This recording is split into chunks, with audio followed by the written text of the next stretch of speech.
do this one a bit differently. If you see me doing an auto tech review, you usually see me in the driver's seat. But I'm in a car that's meant to be driven around in. Comfort over performance, the Mercedes E-Class 2024. Honestly, this is a car where you want to be sat in this captain's seat with the front seat pushed right to the front, this seat on full recline, nearly 46 degrees, and enjoying the new coastal road here in Mumbai. So much to talk about.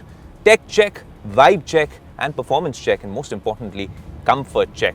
Well, here's the new Mercedes E-Class. Let's begin.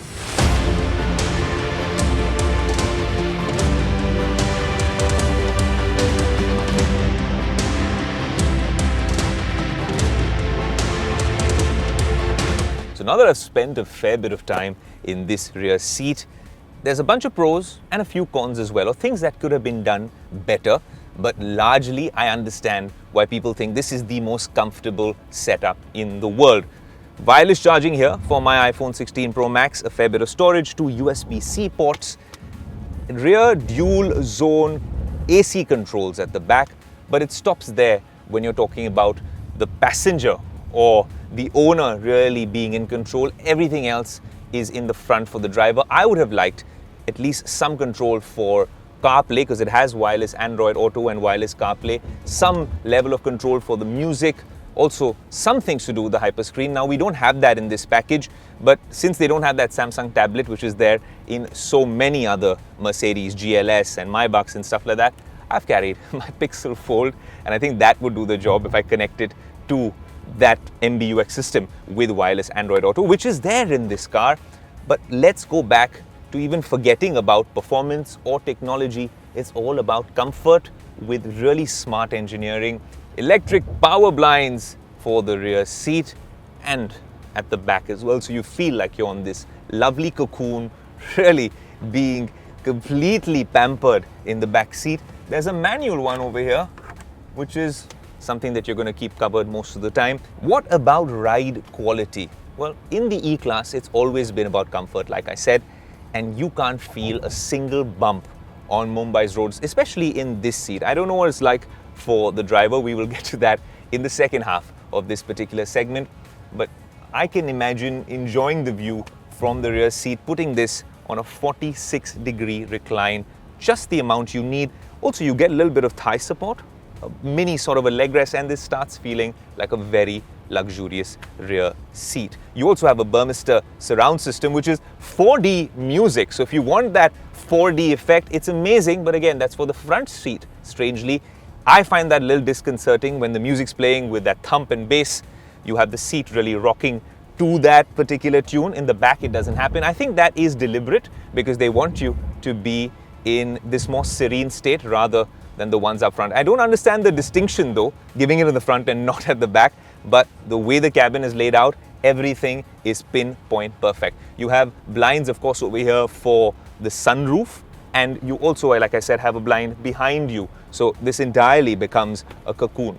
One thing we don't see in the rear seat is ventilation. No rear seat ventilation. Of course, you don't necessarily need heating, but that's a big miss in this particular car. And no massager. If you're talking about luxury and you don't have that, there are cars within the Mercedes lineup, some of the more premium ones, that are offering that experience. So that's something we would have hoped for in the E-Class. Okay, you can take plenty of power naps in the back seat, but let's be honest, as a tech and auto buff, I have to, as my responsibility, sit in the front seat. And honestly, on weekends, when Mumbai and Delhi are not so crowded, I'd like to be the one behind the wheel. So let me tell you a little bit more about what's happening in the front, what the ride quality is like, what the driving experience is like, more importantly, what's the tech all about. Let's see you on the inside. The front seat. Very familiar with what Mercedes is doing with their luxury cars. You can see soft touch all around. Very comfortable in terms of a seating position. You see the Burmester surround system right over here. It's a 4D surround. Like I said, in the back seat, you don't feel that thump and bass, but over here, you do feel it. I don't understand the distinction. Honestly, not something I'm comfortable with if I'm driving. I feel like it's them making up maybe a massage feature. Bad joke, no massage feature, no seat ventilation, but there's still so much happening. Let's talk about storage options a fair bit. No fridge over here, but a USB-C port, wireless charging in a slightly cocoon sort of an approach over here, but charging is quite quick. It snaps on quite effortlessly, but if you have the big 16 Pro Max, sometimes it's tough to pull it out. There's cup holders and 2 more USB-C ports over here. When you're talking about the rest of the driving experience, there's something that is peeking right at you when you're looking in the front, and that's a camera. Actually, that is a selfie camera, and I'll open it right here. So if you are here with your significant other, or you're doing one of those cool carpool karaoke-like videos, then this is the selfie. You need to obviously insert a storage medium or a USB, and voila, you can take a selfie here as well on this massive screen, MBUX. Let's talk about the tech in the front seat as well. Now, this is a trend we're seeing with a lot of luxury car makers, reductionists. Lesser buttons. Mercedes has gone in a very interesting way. Remember, there is a big focus on tech and safety, 8 airbags in the car, and in terms of tech, a zero-layer philosophy. That means you can get to anything in the MBUX with a couple of clicks. Honestly, MBUX is looking different from their electric vehicles. This is a redesigned MBUX. It's not really that hyper screen experience, but it does the job because this is a car, like I said, you want to be in the rear seat. So in the front, there's more than enough controls with 3 screens. Let me explain what these screens are all about. So of course, you have the instrument cluster right here, which is very familiar from other Mercedes. A huge 14.4-inch central screen, and this one's interesting, a 12.3-inch front passenger screen. All of them run MBUX. The passenger screen is pressure sensitive. That means it only gets activated when the front seat is occupied. You get basic settings over here. You can, as the passenger, do a fair bit of things, but that's if the family is traveling together. Otherwise, you're going to be in the back seat. No controls in the E200 for you in the back seat. You have to have someone doing it from the front over here. Not even volume controls. It comes with wireless Android Auto, wireless CarPlay, Vivaldi browser, which I'm not quite sure about, but one thing that Mercedes always gets right is their MBUX navigation system. If you have a look at this, it is absolutely amazing. 3D view, the buildings pop up, the lakes look serene, the 3D graphics are outstanding. But yes, if you want absolute pinpoint precision, you will have to go to CarPlay or Android Auto, and then probably use Google Maps over here, or if you're in some other country, maybe Apple Maps. But even if you go to the buttons here, you have a 360-degree camera, which is absolutely spot on. There's no transparent bonnet, I think, with this one because there's no off-road mode. This is a sedan. It's not like their SUVs. You can hit dynamic over here and you have access to all the different drive modes: comfort, sport, eco. I'm going to keep the car in comfort because that's what this car is about. It's not about performance, it's about comfort, at least this particular variant of the Mercedes E200. And on a day like today, when you have some lovely weather here in Mumbai, you've got a panoramic sunroof with these electric retractable blinds. The whole thing doesn't open up, but you get a view even at the rear seat. How much of it opens up? Just about enough to get a fair bit of air in. You have this little windscreen, which ensures that a lot of dust is not getting in, at least the one that's from oncoming traffic. But this is the cabin of the car. That selfie camera is a huge addition. All in all, everything that gets the job done here in the Mercedes. Ventilated seats don't happen here as well. But like I said, the problem is that they're not in the back seat. Massage functions not there, but maybe that's a first world problem. What is the car like to drive? The proof is in the pudding. It seemed fairly comfortable while I was sat at the back.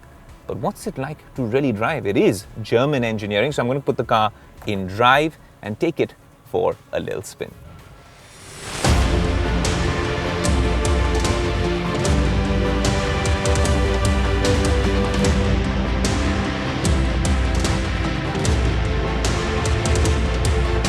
Before we pick up some speeds on the highway, let me tell you the best thing about this car is that Mercedes has listened to its consumers and, most importantly, watched our reviews on Tech Today. While it does have a bunch of safety features as standard, one thing which didn't necessarily work in India, though it works around the world, is that the ADAS features are switched on the minute you switch on the car. So they have one particular feature which is auto emergency braking. And if I go to that right now, active brake assist. Well, active brake assist is standard switched off. I can switch it on if I want, but otherwise... Unfortunately, active brake assist can't be operated using voice control. But there you go. I'm glad that Mercedes has listened, especially here in India. If I want it, it is a very good option. But when I'm traveling on congested roads where a lot of objects, people, things come in the middle, active brake assist is off when the car is switched off. So that is good that a brand at the top of their game is listening to the consumer. And now let's tell you what the car is like to drive.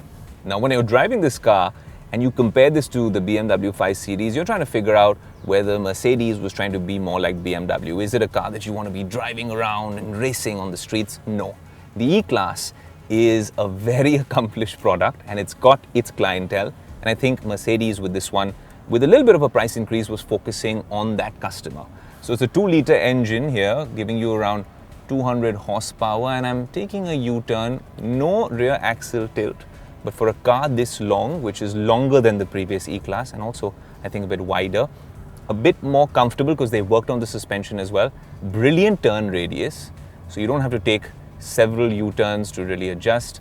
I'm driving here. Of course, this is Mumbai and we are a work in progress in terms of the mega infrastructure push, but you feel a bit of the bumps. It's a sedan, it's low slung, and honestly, it's quite a comfortable drive. Most importantly, it was very, very comfortable and luxurious in the back seat, barring a couple of things that I mentioned, which could have been included maybe in subsequent editions. But it's a lot of fun to drive. Is it one that you want to really jam the gas on? Look, it's still German engineering, but I'm not going to be really citing 0 to 100 figures, because 0 to 100 figures would be somewhere like 8-9 seconds. That's not what you're trying to do. You're trying to ensure that you're driving and you get to a place in style, safely and luxuriously, and hopefully people in the back seat have a good time. The new Mercedes E-Class, this is what it's all about.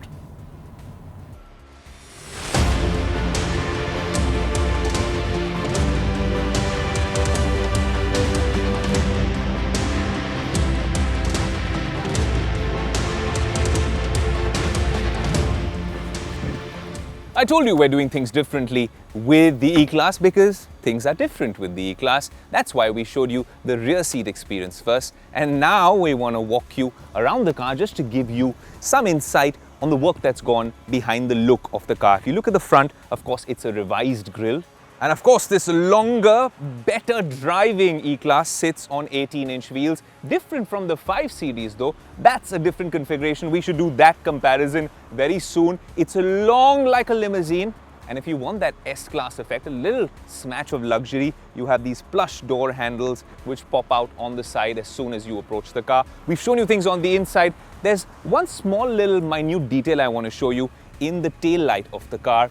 They've managed to embed the Mercedes TriStar logo even over here. But if you're feeling a sense of FOMO and you just purchased the E-Class a couple of months ago, let me tell you what you got and what you didn't get. In this particular car, yes, it's longer, yes, it's a little bigger, it's a much better drive in terms of suspension. It's got a third screen in the front, which is very much in line with their future philosophy, their future tech, and what they're doing with their hyperscreen and EVs.